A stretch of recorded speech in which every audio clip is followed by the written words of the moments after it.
السلام علیکم ورحمۃ اللہ، کیا حال ہیں؟ سب ٹھیک ٹھاک ہیں؟ اللہ پاک آپ کو خوش رکھے۔ میں آپ کے لیے ایک ایسی ویڈیو لے کر آیا ہوں جس کو دیکھ کر آپ سمجھ سکتے ہیں کہ ہر کسی کے پیچھے نماز پڑھنا کیسا ہے۔ یعنی اس ویڈیو میں حافظ طاہر قادری کی ویڈیو دیکھیں، ہر کسی کے پیچھے نماز پڑھنا فرقہ وارائیت ختم ہو جائے گی۔ مفتی صاحب کی بارگاہ میں میرا یہ سوال ہے، اگر سب لوگ ایک دوسرے کے پیچھے نماز پڑھنا شروع کر دیں تو فرقہ واریت تو ختم ہو جائے گی۔ آج کل یہ چورن بیچا جا رہا ہے۔ میں ایک سادہ سوال کر لیتا ہوں۔ پہلی بات، کیا قرآن و حدیث میں کہیں پر یہ موجود ہے حکم کہ اگر سب ایک دوسرے کے پیچھے نمازیں پڑھ لیں تو یہ ختم ہو جائے گا کام؟ کوئی دلیل؟ کہا جی یہ تو نہیں ہے۔ میں نے کہا نہیں ہے نا، تو پھر میری دوسری بات بتائیے۔ اگر کسی بندے کی قراءت ٹھیک نہیں، یعنی وہ قرآن صحیح نہیں پڑھ سکتا، اس کے پیچھے نماز ہو جائے گی؟ بولے نہیں، اس کے پیچھے تو نماز نہیں ہوگی۔ تو میں ایک سادہ بات کہنے لگا ہوں، سارا سمجھ آ جانا چاہیے۔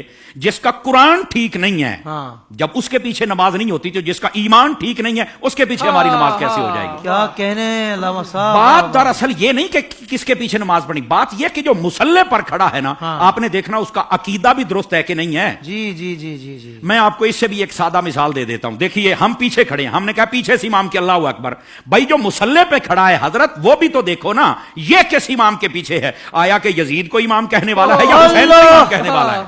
کیا کہنے، تو ذرا اس بات کو سمجھو نا۔ حالانکہ جب حضرت امام حسین کو ہم امام کہتے ہیں تو ہم بیچ میں صحابہ کرام علیہم رضوان کا لحاظ بھی رکھتے ہیں، یہ یاد رکھ لیجئے۔ لیکن میں نے ایک اشارہ دیا ہے۔ آقا کریم علیہ السلام نے ارشاد فرمایا، ان اللہ اختارنی واختار علی اصحابی واختار علی منہم اربعہ۔ فرما اللہ نے سب سے پہلے میرا انتخاب فرمایا، میرے بعد میرے صحابہ کا انتخاب فرمایا، پھر میرے لیے ان میں سے 4 کو چنا، حق 4 یار بھی آ گئے، ٹھیک ہے۔ پھر اس کے بعد فرمایا، اس کے مختلف پہلو آگے ہیں، مختلف الفاظ و طرق و سند، یہ روایت ہے، لیکن ایک روایت یہ بھی ہے، فرمایا ان قریب ایک قوم آئے گی، ینتقصونہم ویسبون اصحابی، جو میرے صحابہ کرام میں سے نقص نکالے گی، عیب نکالے گی اور گالیاں دے گی۔ فرمایا جب یہ آئے تو حضور ہم نے کیا کرنا ہے؟ فرمایا لا تواکلوہم ولا تشاربوہم ولا تسلموا علیہم ولا تصلوا معہم ولا تناکحوہم، او کما قال علیہ السلام۔ میرے آقا کریم علیہ السلام نے فرمایا، نہ ان کو سلام کہنا ہے، نہ جواب دینا ہے، نہ رشتہ دینا ہے، نہ لینا ہے، نہ روٹی پکا کے ڈالنی ہے، نہ ان کے ساتھ کھانی ہے۔ اور میرے نبی کریم علیہ السلام نے فرمایا، مر جائیں تو جنازہ نہیں پڑھنا، ان کے ساتھ نماز نہیں پڑھنی، سمجھ آ رہی؟ ان کے ساتھ نکاح نہیں کرنا۔ تو میں نے کہا یہ ہمیں چورن مت بیچو، ہم نے حضور کی حدیث پڑھی ہوئی ہے۔ واہ واہ واہ۔ اگر کوئی چاہتا ہے کہ ہمارے سامنے کھڑا ہو کر ہمارا امام بنے، امام بننے سے پہلے بندہ بن کے مجھے یہ بھی بتائے تیرا نبی کے بارے میں کیا عقیدہ ہے، تیرا صحابہ کے بارے میں کیا عقیدہ ہے، تیرا افضلیت صدیق اکبر بکار بارے میں کیا عقیدہ ہے، تو کل صحابہ کو جنتی مانتا ہے یا نہیں مانتا، تو نبی پاک کی اہل بیت کے بارے میں کیا کہتا ہے، یہ سارے عقیدے مجھے بتا دے، میں تیرے پیچھے کھڑا ہو کے نماز پڑھ لوں گا۔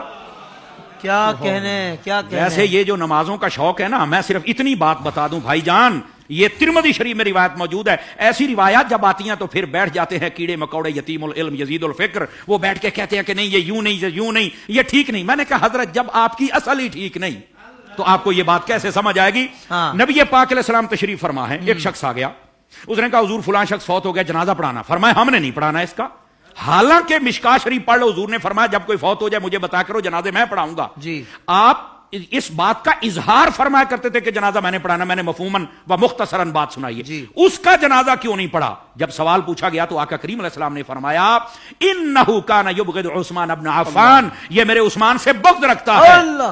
جب حضرت عثمان کے بغضی کا جنازہ نہیں پڑھنا تو بتاؤ پھر ابو بکر کے بغضی کا جنازہ ہم کیسے پڑھ لیں؟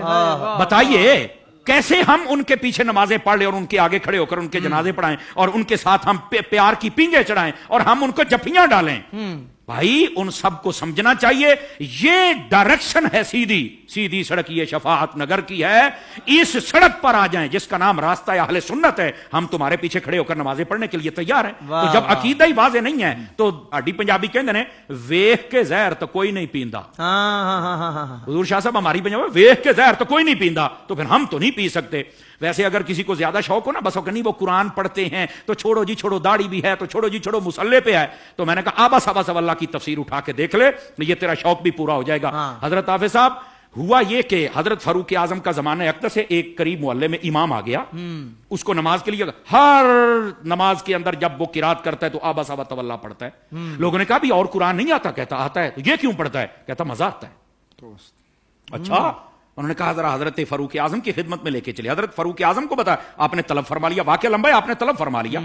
آپ نے جب طلب فرمایا تو آپ نے کہا کیوں پڑھتا ہے؟ کہتا ہے مجھے نا اصل میں مزہ آتا ہے, اس لیے کہ اس میں معاذ اللہ اس کی سوچ دیکھو, پڑھ سب کچھ رہ گئے لیکن سوچ دیکھو اس کی.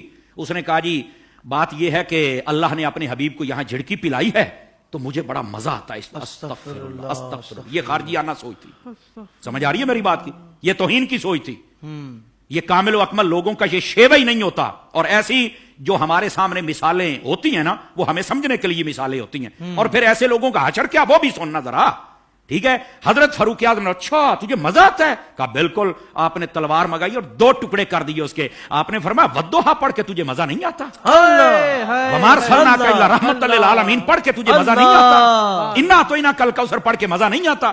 ورفعنا لک ذکرک پڑھ کے مزہ نہیں آتا؟ یعنی جو قرآن پڑھ کے دل میں توہین مصطفیٰ کی رکھے, جب اس کے پیچھے نہیں ہوتی تو جو سرعام میلاد پر کفر کے فتوے لگائے ان کے پیچھے کیسے ہو جائے گی؟